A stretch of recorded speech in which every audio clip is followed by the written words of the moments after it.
Hey everybody, I'm Paul McCarl. In the game world, I'm also Dinky Gaka. I had to step in at the last minute because if I give people time to think about it, he wouldn't have let me talk. So, that's kind of the way it works. I have been making games for 43 years now, almost 43 years. I started when I was 9. I sold my first commercial software when I was 11, and I owned Wyvern Studios in Salt Lake City for about 15 years until the dot-com crash killed us. And so then I went on to find something better to do with my life. I became a school teacher with a degree in physical science, and then they came to me in the middle of a physics class and asked me if I wanted to do a game development program at our school. So now I teach 4 years of video game development.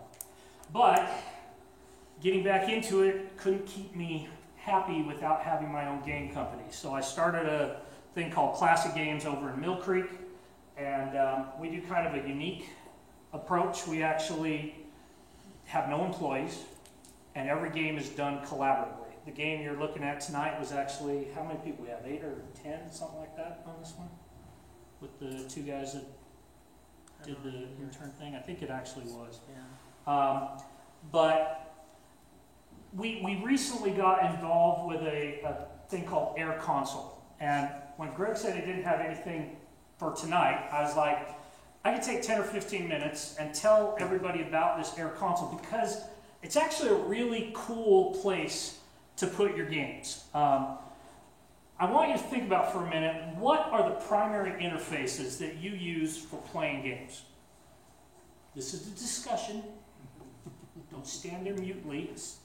Controllers. Okay, a controller, a joystick, a gamepad. What else? Mouse and keyboard. Mouse and keyboard. Okay. What if I told you you can't have that? What kind of games would you make if you couldn't use a joystick? Mobile. Huh? Touchscreen. Touchscreen. Okay. Yeah. Has anybody played Jackbox? Yeah. Okay, they're really cool things, right? You basically you go in there and you use your phone to draw, to do different things, and the interfaces become really unique. The games become a little bit different. It's not just, pressing a button and doing it. In fact, when you use Air Console, one of the things we ran into as a problem at the outset was you don't do everything with joysticks and buttons. If you try and do that, it only lets you do 10 times per second, and that's not enough input for most game styles. So I'm going to pull up the Air Console website real quick here and show you what we're talking about. Air Console is actually fairly well established. They've been around for about 3 years, even though you've never heard of them. So when you get there, you get a nice little thing like this, and it has a start button. If you click on that, it goes in and asks you to connect your smartphone, which after some long and arduous fighting with the network here, I can actually do now. 748. And, oh, I didn't hit the right, I missed my first 2, sorry. Let's do that. Okay, and when you get onto the Air Console website, what you have is you have a selection of games that you can actually go through and choose what you want to play. There are a little over 500,000 active users every month, and basically there are just over 100 games on Air Console right now. At the outset, they actually were doing game contests. In fact, the way we got involved with them is they had a $5,000 prize, and we went, yeah, Ludum Dare for money. This is the thing. And then we did it and found out that that was the smallest prize they've ever offered. The one before that was what, 30,000, 25,000 or something? And worse, we turned in what we thought was the most polished, commercially viable game ever made in the history of Air Console. And not only did we not win first place, we didn't win second place, we didn't win third place, then they had 7 honorable mentions and we weren't in there, and there were only 36 entries. Okay, so a guy with 40 plus years of experience got hammered. And so we were a little disappointed. That's why Justin's wife doesn't let him play with me anymore. She was counting on $5,000 and we got nothing. Okay, and we saw that they were putting it up on Discord. We played some of the other games and we're like, that's just garbage, or that's a total remake of something, or whatever. Third place was a game that had no graphics and was text. It was like Mad Libs for a group, where it would ask you for things and you would do it, and then it would tell you to read the Mad Lib thing. That beat us. Okay? We have a 12-player arcade game where you kick each other's butt and have lots of fun, and they didn't like it. Okay? And we were kind of shocked by that, a little bit. Okay, a lot of it. We moped for about 4 days before we went back to it. And so, finally, after 2 weeks, we got a letter from them saying, here's why your game sucks. The first thing they said was, it doesn't have a purpose. Why would people want to get together and just compete for no reason? Ask anyone who's ever played Smash Brothers. That's exactly what we said. We even said that in the email. Have you heard of Super Smash Brothers? And she went, is that a Nintendo game? And that's when we found out this company is in Switzerland. Oh. So maybe killing each other for fun is not something that they do there. Okay. The other thing that they didn't like is they didn't like our graphics because we used different graphics in every game. Okay, we have stuff that's based on asteroids. We have stuff that's based on Space Invaders. We have stuff that's based on an old Atari 2600 game called Parachute. Okay, and they all need different graphics because they're different things. Anybody remember Scorched Earth? Mm-hmm. One of our things is based on Scorched Earth, and it is a blast. But they all use different graphics because they're different styles of games. And she went, if you could just pick a character and use it in all the games. We're like, so you want the spaceship to be a person? Where do they shoot lasers from? Their rear? We finally realized they were never going to see this game the way it was. Now, we play tested this. I teach high school. And we blew 2 days, don't tell anybody, but we blew 2 days playing this game because once I let them play it, they would not leave me alone until we let them play it again. Now the reason why we played it is some of the people that were in this were actually juniors and seniors in my classes at high school. And they have a full share just like everybody else because they're awesome. And what we found is everybody who played it absolutely loved it. And the games they liked the most were the ones they told us not to play. They're like, maybe you could replace this with something with a story. It's not a story game. It's a game where you kill each other. That's what this is about. It's about going in your face to your friend. And I am absolutely certain that it is by far the best party game ever made. Okay, no, I know. But it's pretty good, okay? We finally basically told them we disagree on everything. And they said, well, if you want to, we'll let you put it out in our experimental section. And I wrote back and I said, you know, to be honest, as a game designer, experimental to me says unfinished and crappy, which is not what our game is. So we had some issues on this. But they agreed to put it out, and we will be releasing it in June, commercially, and then we'll see if it makes money. So I can't tell you that we've made scobs of money because we didn't even win the stupid $5,000. But the potential is there. Their model works like this. If you play the game, the time you spend in that game is kept track of, and then they pay you based on how much time people spend in your game, okay? The way it works is they have a little thing called Hero, okay? And that's why we had to get my phone working because Justin's Hero has expired since we finished these. And the Hero basically is $5 a month. When you do that, it unlocks all the games with all the features. There's some features that are locked behind the Hero paywall thing. And you can play with as many players as the game supports. Okay? Without Hero, you play for 2 players, and ads are about every 5 minutes or something like that. Sometimes even more. We played one game where literally it was happening every 30 seconds.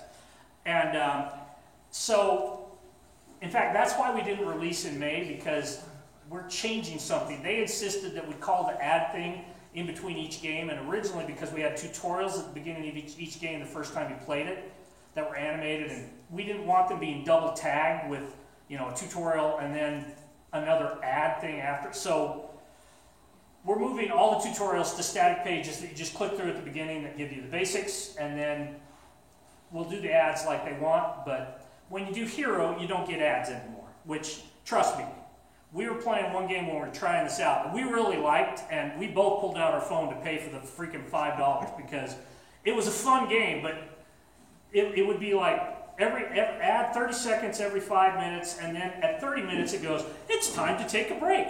Take 5 minutes. Remember, you could get Hero and not have to do that. And you're just like, grr. So what I'm telling you is, it's a model that works, okay? They used to do it that you only got the money if they registered in your game. So if you got them to buy Hero, you got the money. But what that did is, people who had other games that weren't getting the registrations got zilch.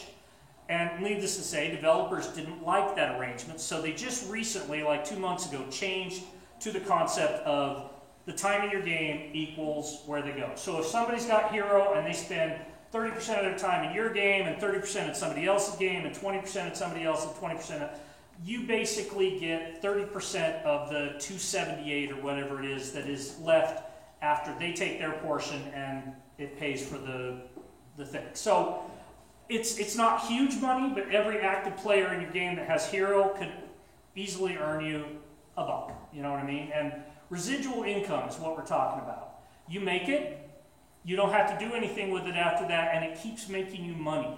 Okay? You gotta pay taxes on it. Huh? You gotta pay taxes on it. If you make over $600, they have to send you a 1099. So yes, you would have to pay tax. Technically, you're supposed to pay it even if it's less than $600. But I know a lot of people who play fast and loose with these things. So, like some of the people at Comic-Con that are like, oh, no, I only do cash. And you're like, I wonder why.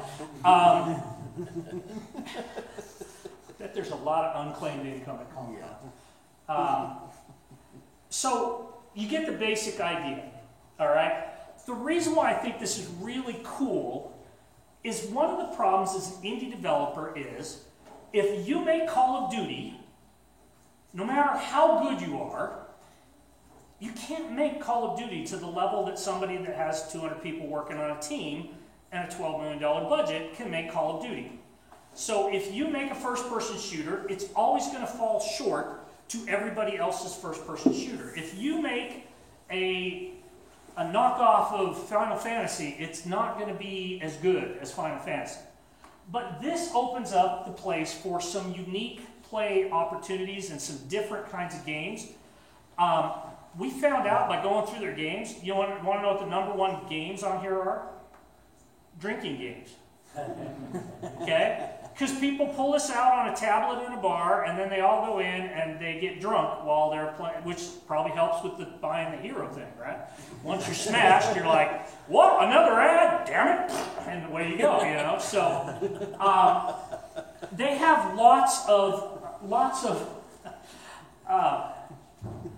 really crappy games. Do you see this? That's Suzanne from Blender right there.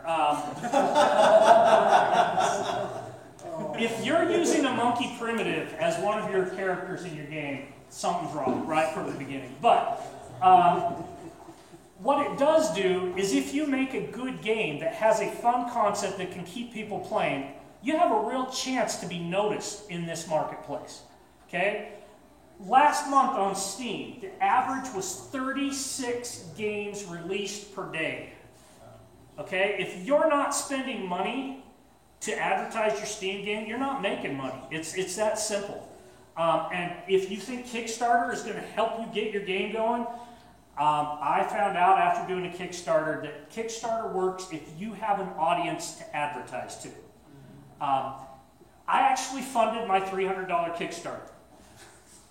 Not one of the people who bought the stupid things wanted any of the things from it, because they were all people who did it because they knew me and they just felt sorry. Okay? I can go around for the rest of my life saying I successfully did a Kickstarter campaign, and every time I say it, I know that I'm a complete fraud because nobody gave a crap about the game, okay? It hurt more than if we'd failed, to be totally honest. I think this gives you a chance to take a unique idea and actually do something cool with it. Does that make sense? But you have to move past the idea of standard controller configuration because it just doesn't work well, okay? And that brings us to the first thing that you need to know before you start this. The controllers are written in JavaScript. Okay? As a C# programmer who's been making C games for years and years and years and doesn't know JavaScript, and Justin doesn't know JavaScript, and because I teach them, none of the kids that were there knew JavaScript, and so we actually spent most of the time we worked on this figuring out how to get the damn controls to actually work. Because we had no clue what we were doing. We were just trying stuff until it worked. So if you have some JavaScript experience, the controls are easier to do. Yes, you do? We need to talk. Okay. I have enough to know I don't want more. The funny thing is I teach a JavaScript course every summer, but I'm just the babysitter. They have college kids that come in and teach it. This year I'm actually going to do the coursework because I need to know JavaScript. Most of the time I just sat there and read the news and made $4,000 over the summer. It was great. But you need to be able to program your controllers. We have proven through some other people that you can use React, you can use Bootstrap, different things. It doesn't matter where you make it, but you got to know what you're doing to be able to do it. And essentially it communicates back and forth between your phone and the web browser. I guess my phone is still on because I just bumped it and it did something. But that's probably the biggest challenge. As far as the game itself, it's standard Unity. It's WebGL, and the crazy thing is it runs on Android and iOS tablets, which means Unity's been lying to us for years because HTML5 games do not work on iOS and Android from Unity's build.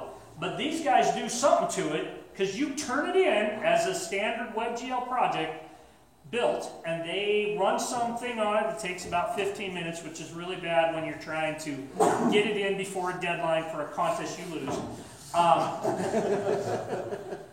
Just saying. But it runs some process, and then it works.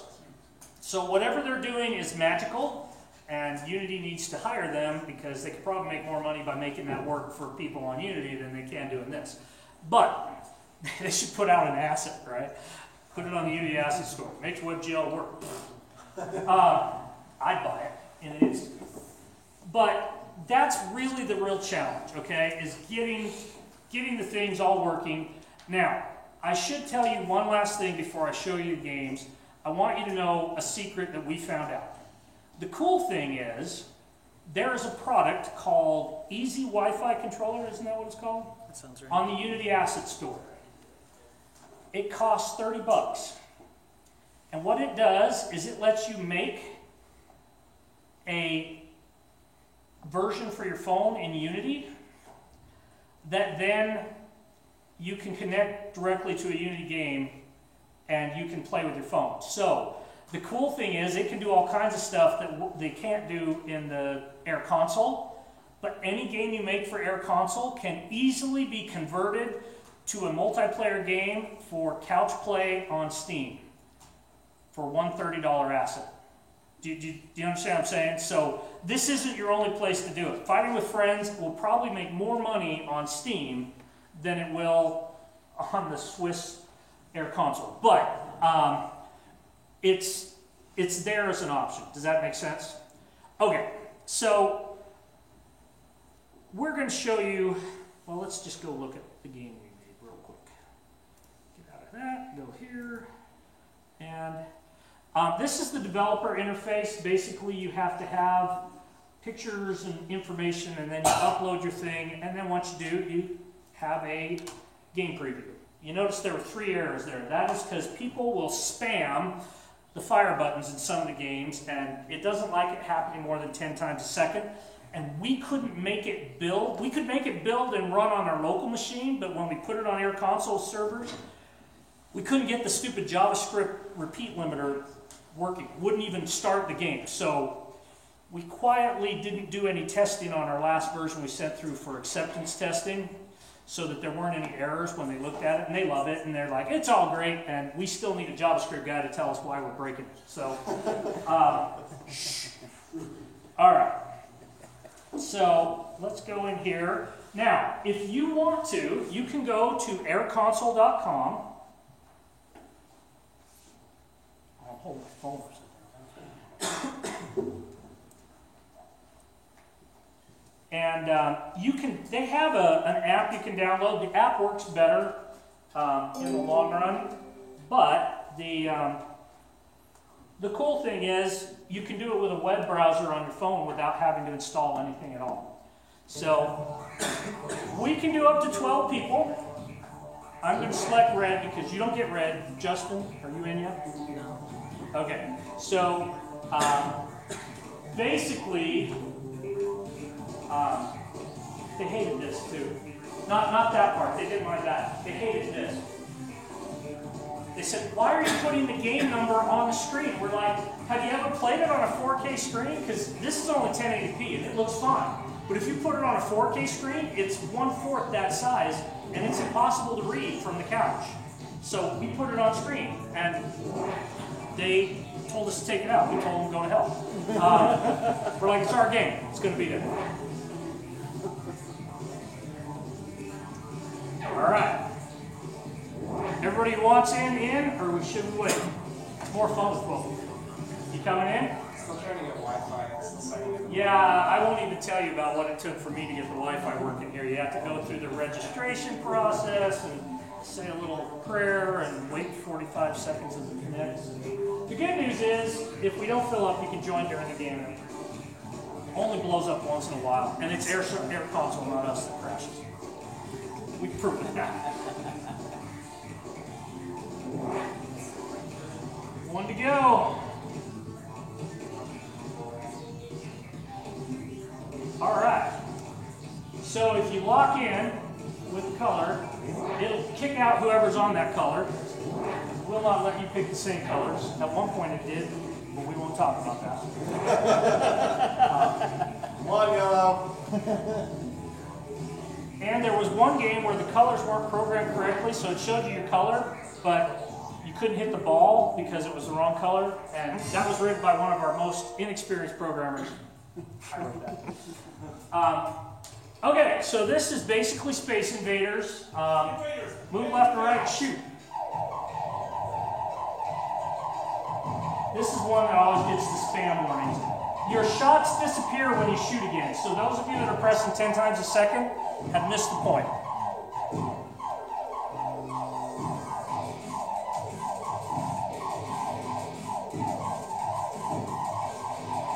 We got a lot of guests in here today.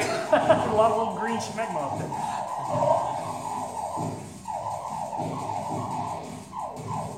I have this horrible glare from that light right across the screen. I can't see my shot.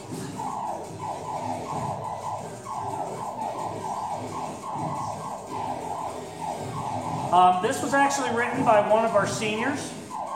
And for writing this, the way we did this, basically we gave 5% of the ownership of the game to each person who created a module for it. So he owns 5% of the game for as long as it makes money. He makes 5%. That's not bad for a senior in high school to actually own it.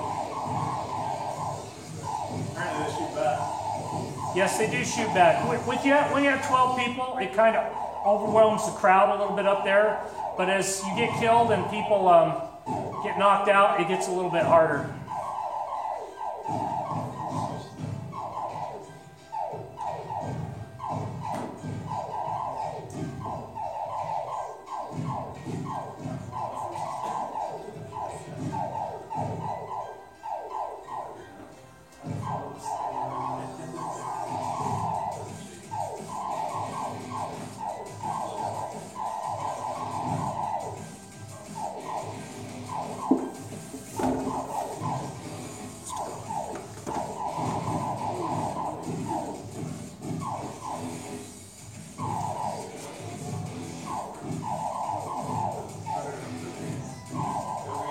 Guys, don't take this wrong, but I'm better than you.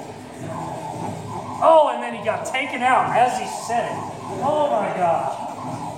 I want you to know I saw that thing right as it cleared the bottom land part there. Literally, it's a smooth white clear from the plates.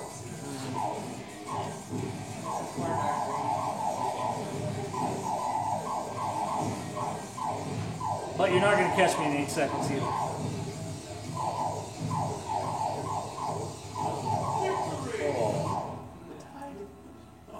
Now, I told you that you couldn't use a joystick. You should know that these work not by reading it 100 times. It turns on the movement when you press it. It turns it off when you release it. So as long as you hold your finger on the button, it moves side to side. Oh, I got shopping while I was talking. I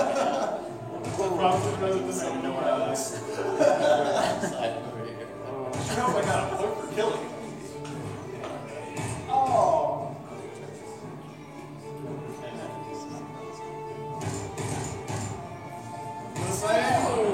Wait a minute. Oh, you shot him right as he was about to hit you. I thought you guys were both going down. All right, so this is Breakout. Can we skip it? You know how to play Breakout, right? Oh dear. Oh Oh dear. Okay, this must be me. Mine's clear up there. It's all about getting it stuck up in the top. I think I'm accidentally winning. That's how breakout works out. Yeah, skill is involved, but only at the beginning. Mostly just discerning. That's me, right?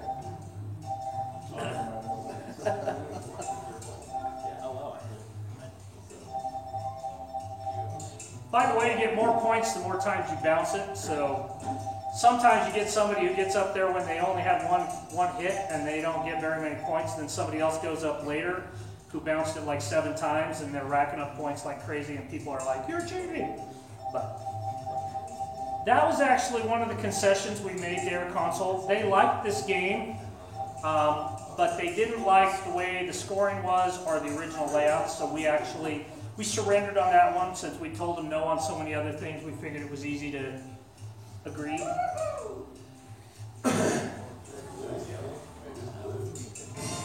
I'm hoping for bumper cars. All right, so the front of the car, if you ram into something at the front, you're okay. If you get hit from behind, you die.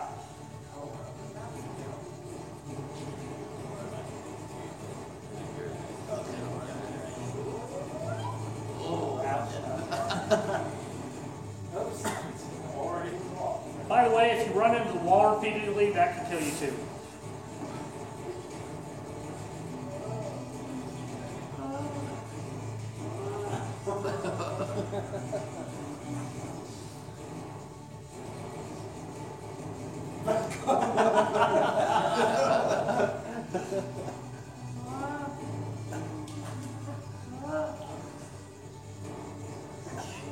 Now the funny thing is, on the version of this that we turned in for the competition, there was a bug that if you pressed gas and then press turn, it would turn off your gas. So you couldn't turn and drive at the same time, and it was, we slapped the junior in my class because he made this game and he chose poorly.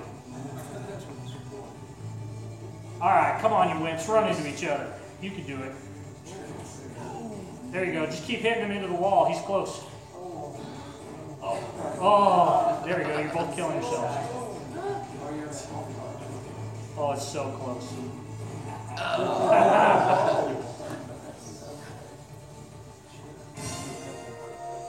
Ah, here you go, Scorched Earth. So you can flip your tank, you can go up and down, and you can increase and decrease power. The power bar is underneath you. It fires automatically. So every time that countdown thing gets to the end, it shoots. Let's go. Which countdown? It's up in the corner.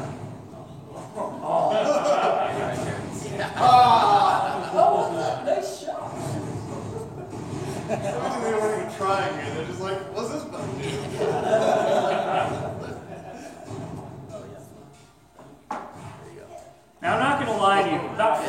die on the first shot every time. When you have 12 people, it's not so much a game of skill as it is chance that you don't get More killed. power, Black! More power!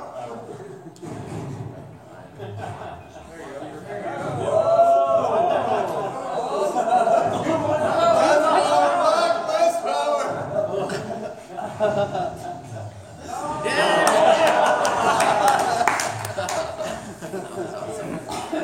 I don't think we've ever seen this one run out of time. All right, in this one, it's basically a jumping game. You can only go through your own color. And yes, sometimes it seems like the thing is against you. If you time your jumps correctly, you can actually go up 2 or 3 at a time. They have to be in a row.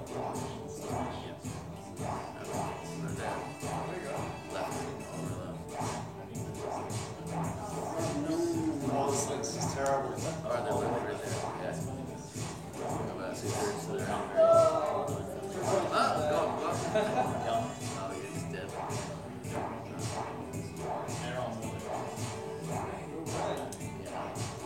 Well, I wrote it, so I ought to be good at it, right? Except I usually get beat after 2 or 3 games, because I'm only good because you're not. I'm good at making games, I don't make any promises about playing games.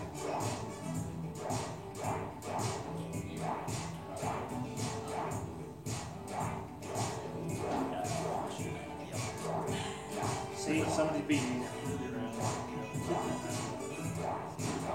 What happens is sometimes you have ones that are just on opposite ends and it's hard to get there.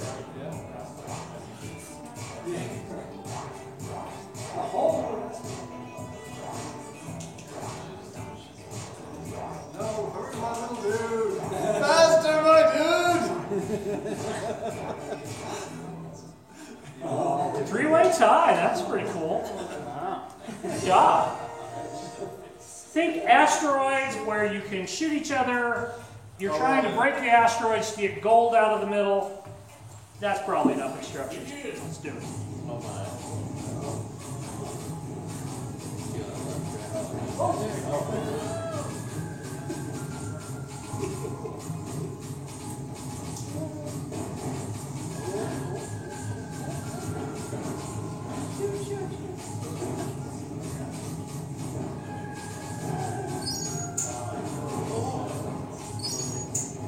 You stole my gold.